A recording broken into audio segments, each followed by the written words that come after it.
Hamid is from Iran. He says he left the army there without permission, converted to Christianity, as well as getting in trouble with the police constantly.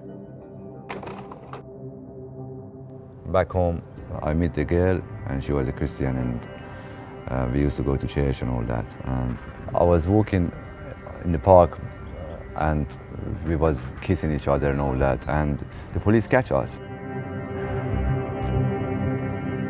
I used to love women, yeah, girl. I mean, when I was young, yeah, and I was, you call it womanizer, you know, and I couldn't be allowed in Iran to do these things, and I couldn't drink alcohol.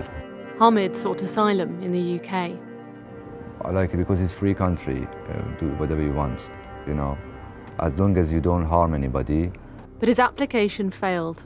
He ended up homeless and with a serious drug problem. He was stealing to fund it. The security guard was challenging me over shoplifting. You stabbed him? Yeah, I stabbed him, yeah, I stabbed him. I had to. You didn't have to stab him? I didn't have to stab him, but you know, the crack cocaine, when you take crack cocaine, you're out of your head. Hamid was sentenced to 12 months and served 6 months in prison for GBH. He was sent straight to immigration detention for automatic deportation as a foreign national criminal. Immigration detention centres are holding centres for all different categories of people that the government wants to deport. But Iran wouldn't accept Hamid back. He doesn't have a passport, and the UK government can't prove he's Iranian. 3.5 years detained. Under immigration law, 3.5 years detained, yeah. And they knew I'm Iranian, they cannot deport an Iranian guy. They cannot. Without an Iranian passport and identity, they cannot deport me. Hamid was awarded £33,000 compensation for unlawful detention, in his case because he couldn't be sent back and was detained anyway. And he's one of many.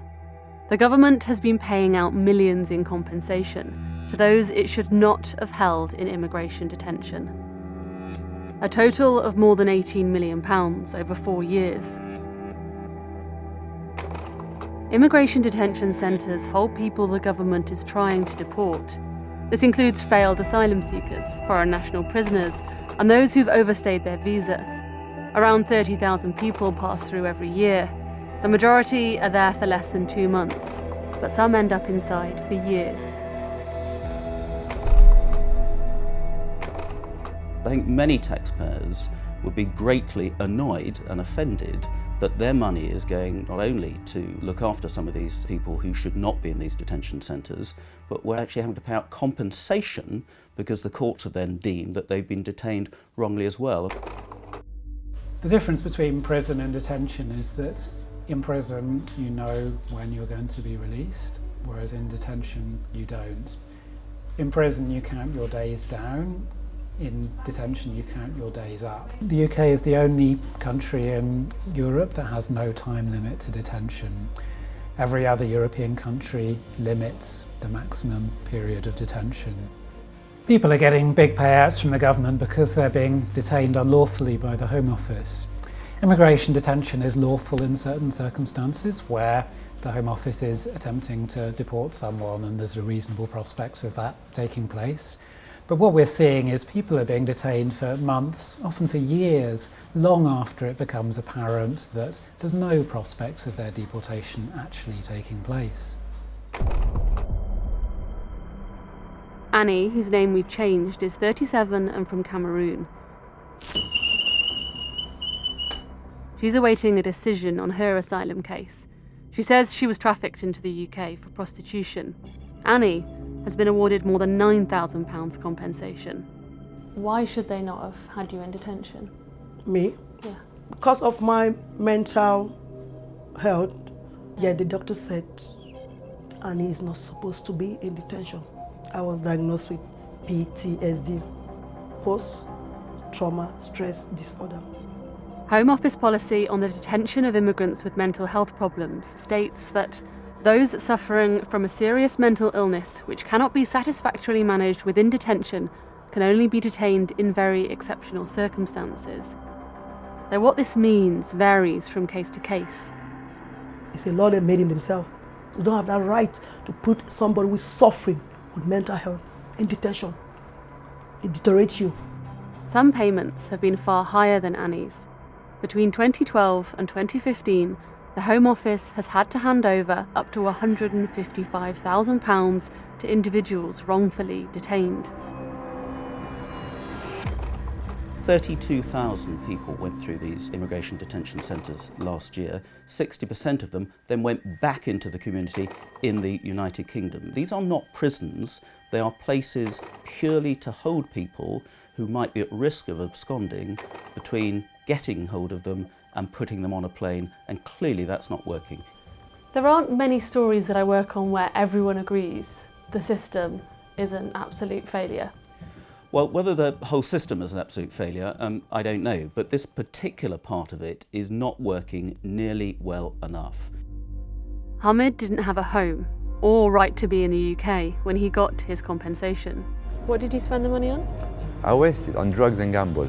You know, because they don't open me account. I went anywhere to open an account, yeah? They goes, no, we can't open an account for you.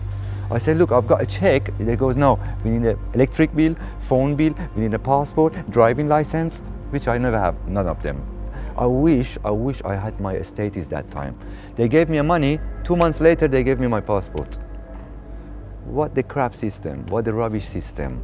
This is crazy, just wasting your time, my time, yeah, and then taxpayers' time, and wasting the money as well.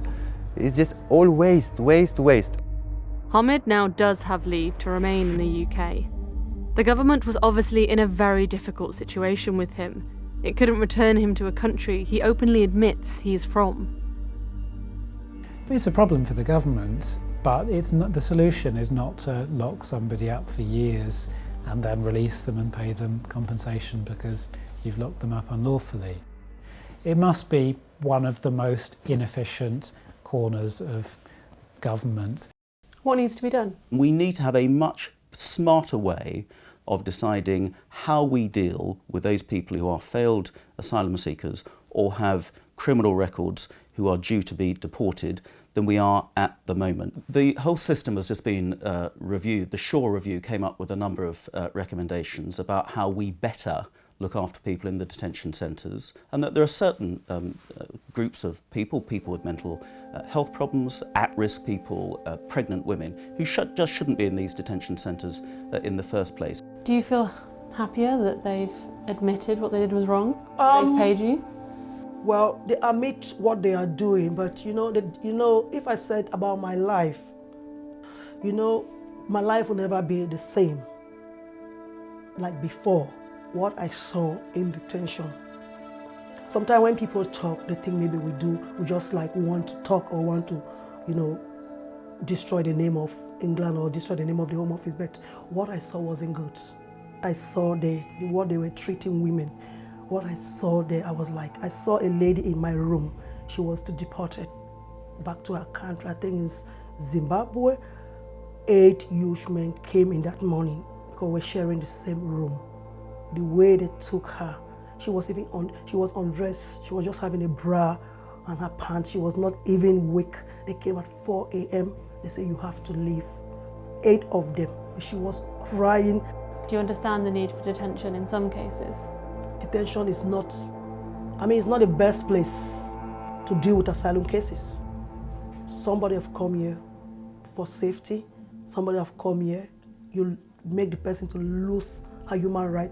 Get a good way to deal with asylum cases in Britain. It's a shame. It's really a shame. It's really a shame. Does the government share your view on wanting to reform immigration detention? It commissioned the Shaw Review. We had the ministers in front of the Home Affairs Select Committee. They clearly admitted that the government realises it's got a problem and is going to have to do something about it, and I think knows it will have to do something about it.